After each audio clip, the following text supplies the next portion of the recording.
Hello.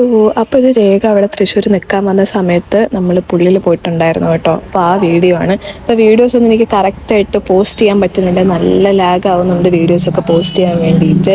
എന്താണെന്ന് അറിയില്ല, കുറേ വയ്യായികയും കാര്യങ്ങളൊക്കെ ഉണ്ടായിരുന്നു, പനിയും ജലദോഷവും അങ്ങനെയൊക്കെ ആയിട്ട് ഡിസംബർ തന്നെ പോയി കിട്ടി. ഇപ്പോൾ അങ്ങനെ നമ്മൾ പുള്ളി പടത്തിലോട്ടാണ് പോയിട്ടുണ്ടായിരുന്നത്. കുറേ നാളായിട്ട് പോകണമെന്ന് വിചാരിച്ചിട്ടുണ്ടായിരുന്നു കേട്ടോ, പക്ഷെ ഇപ്പോഴാണൊന്ന് പോകാൻ പറ്റിയത്.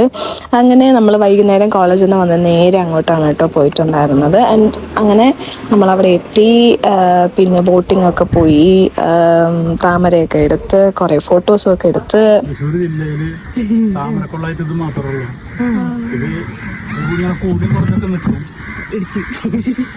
പുള്ളിയില് താമരക്കുളം കൂടിയിട്ട് നമ്മളിപ്പോ പോണത്. ഇപ്പൊ നല്ല പോലെ പൂവുള്ള സമയമാണ്. ഇപ്പൊ കണ്ടമാനം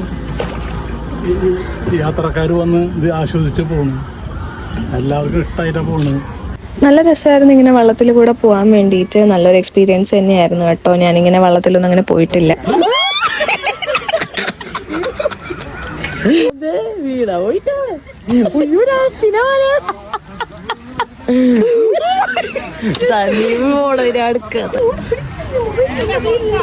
നിക്ക് നിക്ക്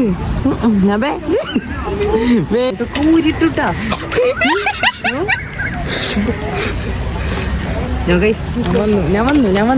നമ്മൾ വഞ്ചിയിൽ റൈഡൊക്കെ കഴിഞ്ഞതിന് ശേഷം തൊട്ട് ഓപ്പോസിറ്റ് തന്നെ വേറൊരു ഇങ്ങനെ ലൈക്ക് ഓപ്പൺ ആയിട്ടുള്ളൊരു സ്പേസ് ഉണ്ടായിരുന്നു കേട്ടോ. അതിൻ്റെ അവിടെ എനിക്ക് പോകണം എന്ന് നല്ല ആഗ്രഹം ഉണ്ടായിരുന്നു.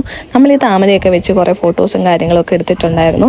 എൻ്റെ നിൽക്കുന്ന സമയത്ത് തന്നെ നിങ്ങൾക്ക് ഈ വീഡിയോയിൽ കാണാൻ പറ്റും, കുറേ ഇങ്ങനെ ചീവീട് പോലത്തെ സാധനങ്ങളായിരുന്നു കേട്ടോ. അപ്പോൾ നമുക്ക് ഫോട്ടോ എടുക്കുമ്പോഴും ആ ഒരു പ്രശ്നം ഉണ്ടായിരുന്നു. എന്നാലും നമ്മൾ എടുത്തു, കാരണം ഇത്രയും നല്ലൊരു സ്ഥലത്ത് വന്നിട്ട് ഒരു ഫോട്ടോ പോലും എടുക്കാണ്ട് പോയാൽ നമ്മളിത് മിസ് ചെയ്ത പോലെയാവും കൈ. പിന്നെ എന്തിനാണെന്ന് എനിക്കറിയില്ല, രേഖയും നുഹവും കൂടെ പറഞ്ഞതാണ് താമര ഇങ്ങനെ ഫോണിൻ്റെ ഇടയിൽ വെച്ചിട്ട് ഇങ്ങനെ എടുത്തിട്ട് ഞാൻ ചിരിച്ചുകൊണ്ട് നിൽക്കണം എന്ന്. എനിക്കിപ്പോഴും ആ ലോജിക്ക് മനസ്സിലാവാത്തത് കൊണ്ട് ഞാൻ നുഹു അവിടെ വെച്ച് ആ പ്ലാൻ അങ്ങ് നിർത്തി. അങ്ങനെ നമ്മൾ എല്ലാ പരിപാടികളും കഴിഞ്ഞ് വീടെത്തി. അപ്പോൾ ഇത്രയൊക്കെ ഉള്ളൂ. ബൈ.